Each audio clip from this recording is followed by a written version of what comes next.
ইতিহাসের হাতছানি, দি মারিয়ার বিদায়। কলম্বিয়ার বিপক্ষে কোপা আমেরিকার ফাইনাল ঘিরে আর্জেন্টিনার খেলোয়াড়দের আবেগের পারদ ম্যাচের আগে থেকেই চড়ে ছিল।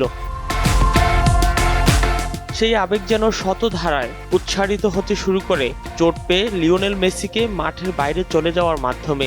মাঠ ছাড়তে ছাড়তে কেঁদেছেন মেসি, আর্জেন্টিনার অধিনায়ক কেঁদেছেন ডাগ আউটে বসেও।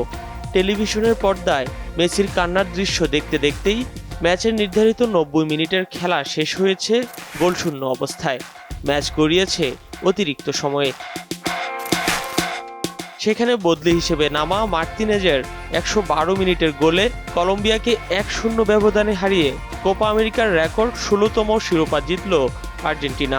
এর মাধ্যমে ১৫টি শিরোপা জিতে উরুগুয়ের সঙ্গে যৌথভাবে কোপা আমেরিকার সর্বোচ্চ শিরোপা জয়ের রেকর্ডে নাম ছিল তাদের। এই জয়ে একটি ত্রিমুকুটও পেয়ে গেলেন মেসি দি মারিয়ারা।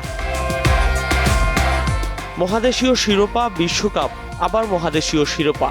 স্পেনের পর এই ত্রিমুকুট জেতা দ্বিতীয় দল এখন আর্জেন্টিনা। ২০২১ সালে কোপা আমেরিকার পর ২০২২ সালে কাতার বিশ্বকাপ জেতা আর্জেন্টিনা জিতল ২০২৪ সালের কোপা আমেরিকা।